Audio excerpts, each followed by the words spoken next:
Hello guys, ഇന്ന് നമ്മളുള്ളതൊരു cabbage തോട്ടത്തിലാണ്. നല്ല വിളവെടുപ്പിന് പാകമായൊരു തോട്ടമാണിത്. നല്ല വലിപ്പമുള്ളൊരു ക്യാബേജുകളാണ്.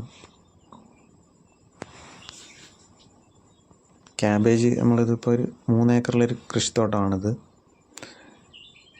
ഇത് വിളവെടുപ്പായി നന്നായി വിളഞ്ഞിട്ടുണ്ട്.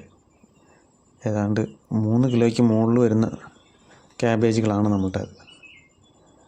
ഇത് കർണാടകത്തിലാണ് കേട്ടോ. ഇതും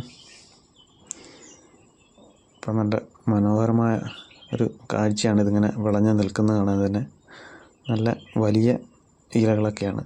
ഇത് നമ്മൾ മൈക്രോജെറ്റാണ് സെറ്റ് ചെയ്തിരിക്കുന്നത്. മൈക്രോജെറ്റ് ചെറിയ ചാറ്റൽ മഴ പോലെയുള്ള ഒരു ജെറ്റാണിത്. അപ്പോൾ ഇത് നമുക്ക് അധികം സമയം വേണ്ട, ഒരു അരമണിക്കൂർ വെച്ച്. ക്യാബേജിൻ്റെ വേറെ ഒരു പ്രത്യേകത എന്താണെന്ന് വെച്ചാൽ നമ്മളെന്നും വെള്ളം കൊടുക്കണം. ഇത് കർണാടകയിലാണ്ട് തന്നെ ഉണക്ക് കൂടുതലാണ്.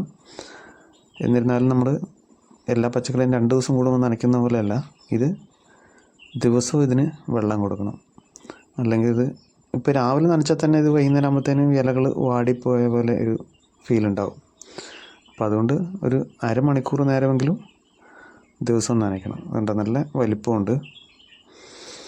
ഇത് ഇഞ്ചി നട്ട സ്ഥലമായിരുന്നു, അതുകൊണ്ടാണ് ഇത്ര നന്നായിട്ട് വിളഞ്ഞിരിക്കുന്നത് കേട്ടോ. നല്ല മണ്ണാണ്. അപ്പോൾ ഇഞ്ചീൻ്റെ വളവും കാര്യങ്ങളൊക്കെ ഉള്ളത് നന്നായി വിളഞ്ഞിട്ടുണ്ട്.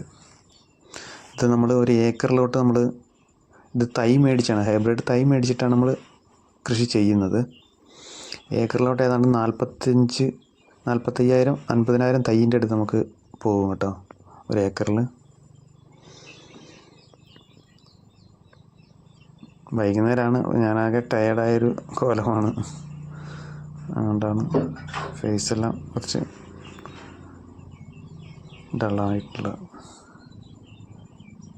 അപ്പോൾ നിങ്ങളിതേപോലത്തെ ക്യാബേജിൻ്റെ തോട്ടം കണ്ടിട്ടുണ്ടെങ്കിൽ അഭിപ്രായം പറയണം.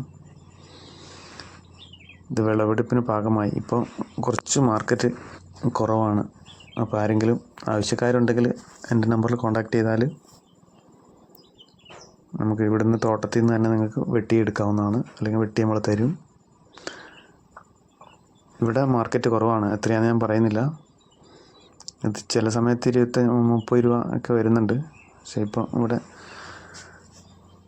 എല്ലാവരും കൃഷി ചെയ്തിട്ടുണ്ട്. അതുപോലെ തന്നെ ഇത് സീസൺ ഇല്ല കേട്ടോ, എപ്പോൾ വേണമെങ്കിലും ഇവിടെ കൃഷി ചെയ്യാം. ഏത് സമയത്ത് വേണമെങ്കിലും നമ്മൾ ഉള്ളതിനനുസരിച്ച് കൃഷി ചെയ്യാവുന്നതാണ്. അപ്പോൾ നല്ല ലൈനായിട്ടൊക്കെയാണ് കൃഷി കാര്യങ്ങൾ ചെയ്തിരിക്കുന്നത്. നമ്മൾ പണിയെടുക്കാൻ എളുപ്പത്തിന് അങ്ങനെ ലൈനായിട്ട് ചെയ്തിരിക്കുന്നു. ഇനിയിപ്പോൾ ഇതിന് കാര്യമായ നമ്മൾ രാസവളങ്ങളോ അതേപോലെ മരുന്നുകളൊന്നും ചെയ്തിട്ടില്ല. എന്താണെന്ന് വെച്ചാൽ ഇത് ഇഞ്ചി നട്ട സ്ഥലമായതുകൊണ്ട് തന്നെ വളമുള്ളതുകൊണ്ട് അധികം രാസവളങ്ങളൊന്നും ചെയ്യാത്തതാണ്. അപ്പോൾ നിങ്ങൾക്ക് ആർക്കെങ്കിലും ക്യാബേജ് ആവശ്യമുണ്ടെങ്കിൽ ബൾക്കായിട്ട് 1-2 നടക്കില്ല, ലോഡ് ഇതിപ്പോൾ ടൺ കണക്കിനുണ്ട് അത്. അപ്പോൾ ആർക്കെങ്കിലും ആവശ്യമുണ്ടെങ്കിൽ എന്നെ കോൺടാക്റ്റ് ചെയ്താൽ മതി. അപ്പോൾ നിങ്ങൾക്ക് ഈ വീഡിയോ ഇഷ്ടമായെങ്കിൽ ലൈക്ക് ചെയ്യണം, സപ്പോർട്ട് ചെയ്യണം. ഓക്കെ.